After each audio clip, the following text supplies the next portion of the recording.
नमस्कार विद्यार्थी मित्रांनो, आज आपण BA भाग 2 सेमिस्टर 3 पेपर 3 भारतीय संविधान, भारतीय शासन आणि राजकारण यातील प्रकरण 2 भारतीय संविधानाची वैशिष्ट्ये आपण या अगोदरच्या व्हिडिओमध्ये बघितलेले आहेत. त्यालाच आपण कंटिन्यू करणार आहोत. मागच्या व्हिडिओमध्ये आपण भारतीय संविधानाचं पहिलं वैशिष्ट्य बघितलेलं आहे, ते म्हणजे जगातील सर्वात मोठं लिखित संविधान असल्याचं आपण पहिलं वैशिष्ट्य आपण बघितलं. त्यानंतर आपण दुसऱ्या वैशिष्ट्याला सुरुवात केली होती, शक्तिशाली केंद्र सरकार असणारं संघराज्य. भारताचा भौगोलिक आकार विशाल आहे, त्याचबरोबर भाषा, सणवार, ज्याला उत्सव म्हणू आपण, चालीरीती इत्यादी बाबतीमध्ये विविधता असल्याचं आपल्याला दिसून येते. या सर्व विविधतेचं जतन करण्यासाठी संघराज्यात्मक शासन पद्धती स्वीकारण्याशिवाय दुसरा कुठलाही पर्याय नव्हता. कारण संघराज्य व्यवस्थेमध्ये केंद्रस्थानी केंद्र सरकार आणि घटक राज्यामध्ये घटक राज्य सरकार, आणि म्हणून आपल्या देशामध्ये विविध घटक राज्यातील बोलीभाषा, सण उत्सव, चालीरीती, खानपान, जात, धर्म, पंथ यामध्ये आपल्याला विविधता असल्याचं दिसून येते. आणि या सर्वांना एक सूत्रात बांधण्यासाठी संघराज्यात्मक व्यवस्था स्वीकारण्याशिवाय आपल्याला कुठलाच दुसरा पर्याय नव्हता. आणि म्हणून आपण संघराज्यात्मक व्यवस्था स्वीकारली. आणि संघराज्यात्मक व्यवस्था मध्ये कुठले कुठले लक्षण आढळून येते ते आपण या व्हिडिओमध्ये बघणार आहोत. त्यामध्ये पहिला आहे दुहेरी शासन व्यवस्था. संघराज्य व्यवस्थेमध्ये दुहेरी शासन व्यवस्था असते.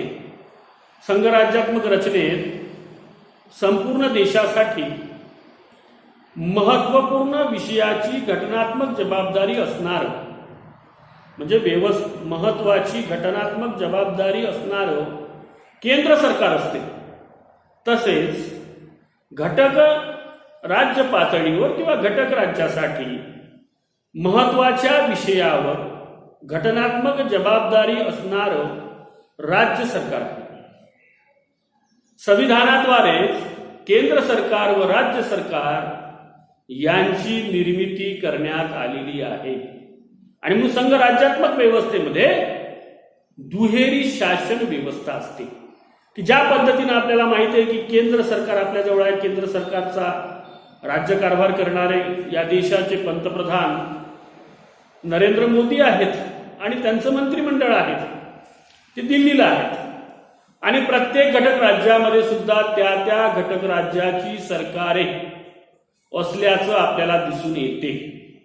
महाराष्ट्राचा जर विचार केला तर महाराष्ट्राचं सरकार म्हणजे उद्धव ठाकरे हे महाराष्ट्राचे मुख्यमंत्री आहेत.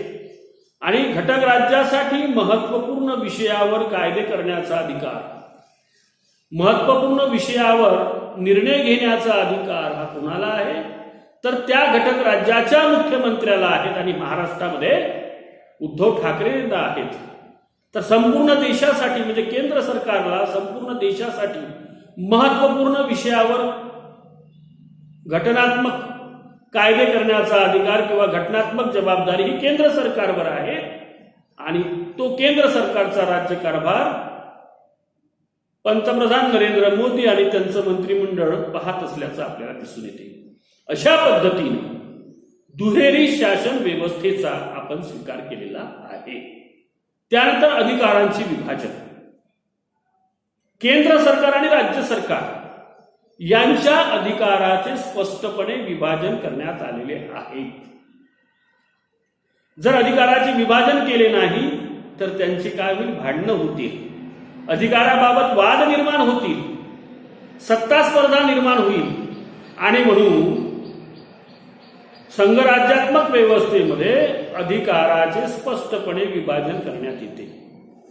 भारतामध्ये सुद्धा केंद्र सरकार आणि राज्य सरकारच्या अधिकारामध्ये विभागणी करण्यात आलेली आहे. त्यामध्ये साधारणतः 4 सूच्या आहेत. सगळ्यात पहिली सूची म्हणजे केंद्र सूची. केंद्र सूचीमध्ये एकूण 97 विषय आहेत. 97. या 97 विषयावर कायदे करण्याचा अधिकार फक्त आणि फक्त केंद्र सरकारला आहे. उदाहरणार्थ आपण घ्यायचं म्हटलं तर रेल्वेच्या बाबतीमध्ये निर्णय घ्यायचा असेल तर केंद्र सरकार घेते. पोस्ट खाते आहे तुमचं, त्या बाबतीत निर्णय घेण्याचा अधिकार कोणाचा आहे? केंद्र सरकारचा आहे. विदेशी धोरण ठरवण्याचा अधिकार कोणाचा अधिकार आहे? केंद्र सरकारचा आहे. देशाचं बाह्य संरक्षण करण्याचा अधिकार कोणाचा आहे? तर तो केंद्र सरकारचा आहे. अशा प्रकारची 97 विषय केंद्र सरकारकडे आहेत आणि त्यावर कायदा करण्याचा अधिकार हा केंद्र सरकारचा आहे. त्याला केंद्र सूची म्हणतो आपण. त्यानंतर दुसरी सूची आहे राज्य सूची. राज्य सूचीमध्ये 66 विषय आहेत आणि त्या 66 विषयावर कायदा करण्याचा अधिकार राज्य सरकारला. 66 विषयावर कायदा करण्याचा अधिकार कोणाला? राज्य सरकारला आहे. महाराष्ट्र गव्हर्नमेंट असेल यांना त्या 66 विषयावर कायदा करण्याचा अधिकार आहे. तामिळनाडूचं सरकार असेल त्यांना 66 विषयावर कायदा करण्याचा अधिकार असेल. उत्तर प्रदेशमधलं योगी सरकार असेल, योगी मुख्यमंत्री आहेत का तिथले, त्यांना सुद्धा त्या 66 विषयावरच कायदा करण्याचा अधिकार आहे. अशा प्रकारे केंद्र सूचीमध्ये 97 विषय, राज्य सूचीमध्ये 66 विषय आणि तिसरी सूची आहे समवर्त सूची. त्यामध्ये एकूण 47 विषयाचा समावेश करण्यात आलेला आहे. त्यामध्ये सम आणि वर्ती याचा अर्थ केंद्र सरकार आणि राज्य सरकार या दोघांनाही समवर्त सूचीतील विषयावर कायदा करण्याचा अधिकार आहे. दोघांनाही आहे.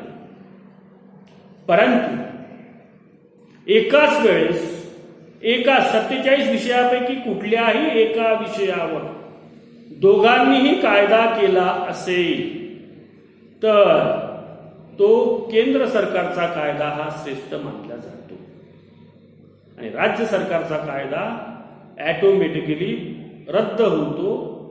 त्याला कुठलाही प्रकारचं मूल्य राहत नाही. म्हणजेच असं म्हणता येईल की समवर्त सूचीवर सुद्धा केंद्र सरकारचाच अधिकार असल्याचं आपल्याला दिसून येते. त्यानंतर चौथी सूची आहे उर्वरित सूची, उर्वरित अधिकार सूची.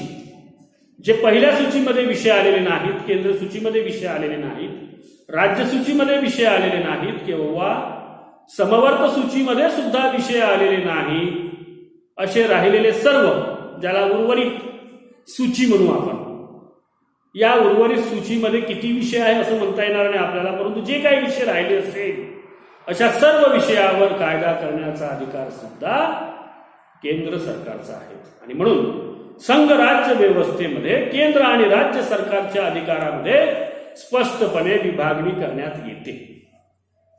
त्यानंतर सर्वोच्च आणि स्वतंत्र न्यायालय.